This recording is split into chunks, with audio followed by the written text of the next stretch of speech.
Cockroach জনতা পার্টির আন্দোলন নিয়ে যে আলোচনা করেছিলাম তার একেবারে শেষে বলেছিলাম এই আন্দোলন মোদী সরকার তথা বিজেপির কিচ্ছুটি করতে পারবে না এবং আলটিমেটলি জিতবেন মোদী। শুধু 29-এ নয়, আগামী অন্তত 3টে ইলেকশন মোদী জিতবেন, শুনে রাখুন। সে কথাটা যে এত তাড়াতাড়ি সত্যি হবে আমি নিজেও ভাবিনি। আন্দোলনের মুখ সোনাম ওয়াংচুক যে এত তাড়াতাড়ি সারেন্ডার করবেন সেটা আমিও ভাবিনি। কি হলো ঘটনাটা বলি। সোনাম ওয়াংচুক তার অনশন প্রত্যাহার করেছেন। এই খবরটা নিশ্চয়ই এতক্ষণে পেয়ে গেছেন সবাই। এই খবরের তাৎপর্য বিশ্লেষণ করার জন্য এখনকার এই প্রতিবেদনটি, মানে হঠাৎ কি এমন হলো যে সোনাম ওয়াংচুক তিনি সারেন্ডার করে দিলেন, সেই ব্যাখ্যায় যাব। তবে সেই ব্যাখ্যায় যাওয়ার আগে একবার এই খবরটিতে চোখ বুলিয়ে নেওয়া যাক, যেটা বিভিন্ন সংবাদ মাধ্যমে বেরিয়েছে। সংবাদ মাধ্যমগুলোতে যে খবরগুলো বেরিয়েছে তার থেকে জানা যাচ্ছে 3টে বিশেষ আশ্বাস পেয়ে অনশন ভেঙেছেন সোনাম ওয়াংচুক। এই দেখুন, তাকে হাতে ফলের রস খাইয়ে তার অনশন ভাঙছেন। কে ভাঙছেন? তার দলের কেউ নয়। ভাঙছেন কে? ভাঙছেন মন্ত্রী জেপি নাড্ডা, স্বাস্থ্যমন্ত্রী, তিনি ভারতের। তিনি, তার সঙ্গে রয়েছেন কে? জিতেন্দ্র সিং।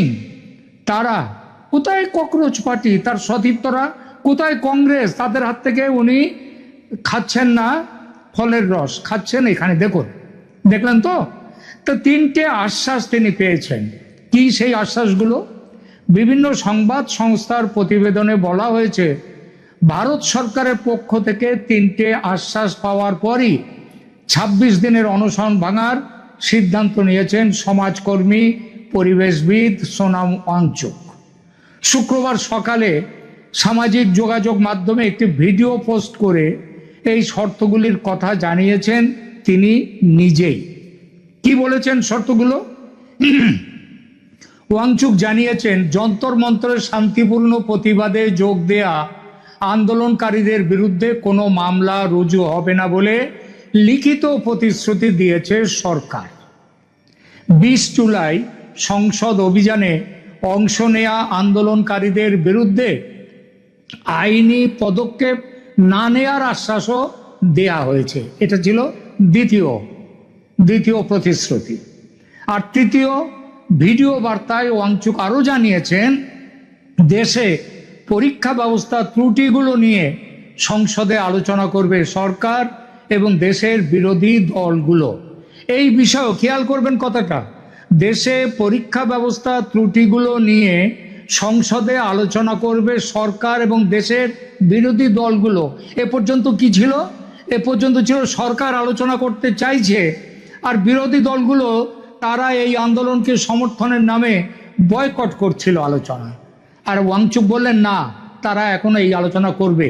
তাদের কাছ থেকে মত নিয়ে বলেছেন না, তাদের কারো কাছ থেকে মত নেননি, কিন্তু বলেছেন তারা করবে, কারণ তিনি জানেন এগুলো করতেই হবে।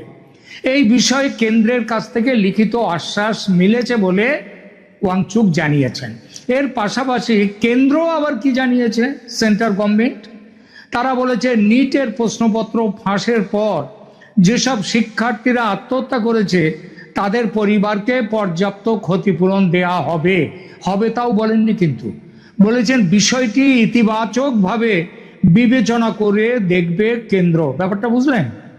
মোদী সরকারের পক্ষ থেকে এই 3 প্রতিশ্রুতি পাওয়ার পরেই বৃহস্পতিবার রাতে অনশন প্রত্যাহার করে নিয়েছেন ওয়াংচুক।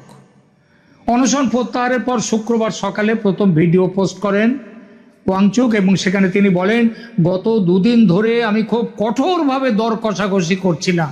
খেয়াল করবেন আবার কতটা, আমি দর কষাকষি করছিলাম খুব কঠোরভাবে। মানে আমরা নই, তার সঙ্গে কেউ নেই, তিনি একা দর কষাকষি করেছেন সরকারের কাছে এবং সরকারের কাছে থেকে লিখিত আশ্বাস চাইছিলাম। এগুলো করতে 2 দিন সময় লেগেছে, তাই আমাকে আরো 2 দিন অনশন চালিয়ে যেতে হয়েছে। অবশেষে আজ সরকার লিখিত আশ্বাস দিল।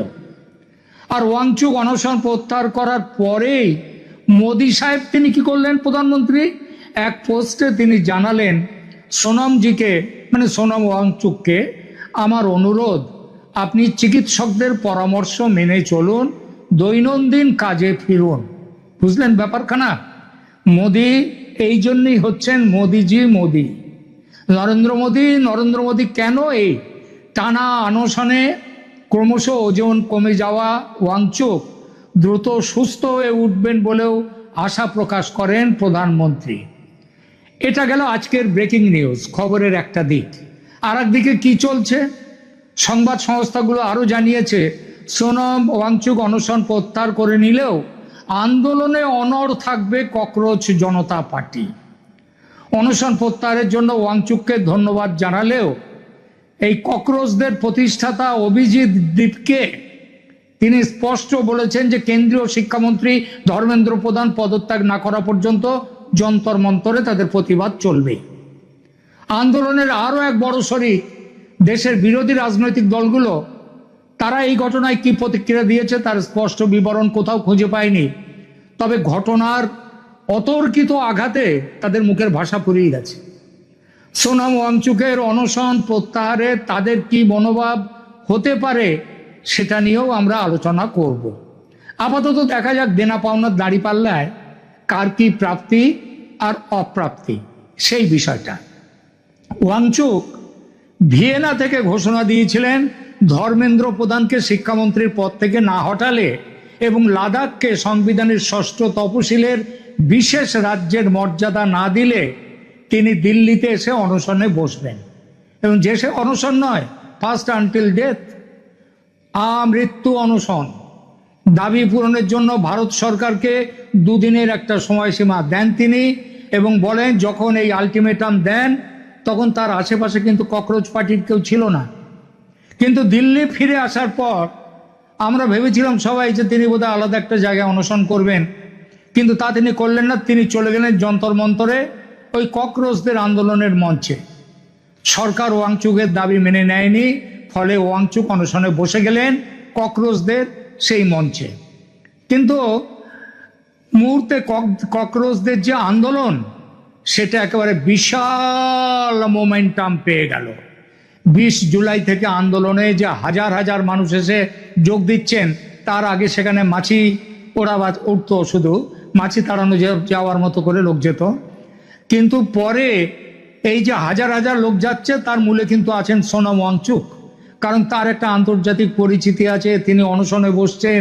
এবং সব থেকে বড় কথা, এই অভিজিৎ দীপকেরা তারা কিন্তু অনশনে তার সঙ্গে কেউ বসেনি, জানা বসো বাবা সোনম ওয়াংচুক একা একা বসো অনশনে, এবং বসার পরে যদি তুমি অনশনে দেহত্যাগ করো তাহলে আমরা একটা বড় একটা আন্দোলনের একটা লাশ পাবো।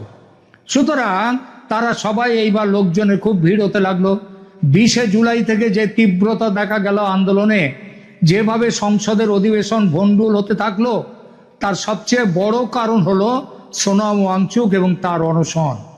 বিশ্ব রাজনীতির গতিপথ নিয়ে যারা চর্চা করেন তারা অনেকেই বলেছেন, মানে ভবিষ্যৎবাণী করেছেন যে এই আন্দোলন নরেন্দ্র মোদী সরকারের সবচেয়ে কঠিন চ্যালেঞ্জ।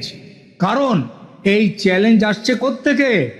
ডিপ স্টেট থেকে, ভায়া কলম্বো, ঢাকা, কাঠমান্ডু হয়ে দিল্লি এসেছে। কিন্তু কি হয় সবাই যখন ভাবছে, তখনই আজ ভোরে ওয়াংচুক ঘোষণা করলেন তিনি অনশন প্রত্যাহার করলেন। কারণ সরকার প্রতিশ্রুতি দিয়েছে। সেই প্রতিশ্রুতিগুলো কি অনশন বসার সময় যে দাবি ছিল সেই ব্যাপারে? না, তার সাথে কোনো যোগ নেই। ধর্মেন্দ্র প্রধান পদত্যাগ করেননি এই দাবিটি, কিন্তু আমরা অনেকে আর একটা দাবির কথা ভুলে গেছি, সেটা নিয়ে আজকাল কথাই বলি না। ওয়াংচুক বলেছিলেন লাদাখ নিয়েও একটা দাবি ছিল, লাদাখকে সংবিধানের ষষ্ঠ তফসিলে আনতে হবে, রাজ্য করতে হবে, সেখানকার জমি জমা বাইরের কেউ কিনতে পারবে না, মানে আবার সেই কাশ্মীরের 370 ধারা নিয়ে আসতে হবে, সেই রকমই। তাই কি ওয়াংচুক ক্ষুব্ধ হলেন যে ককরোচরা তার এই লাদাখ নিয়ে কোনো কথা বলছে না, তার জন্যে কংগ্রেসের ওপরে ক্ষুব্ধ হলেন ওয়াংচুক? থাক সে কথা। আমরা ফিরি নিট কেলেঙ্কারির শিক্ষামন্ত্রী ধর্মেন্দ্র প্রধানকে নিয়ে। সোনম আর সরকারের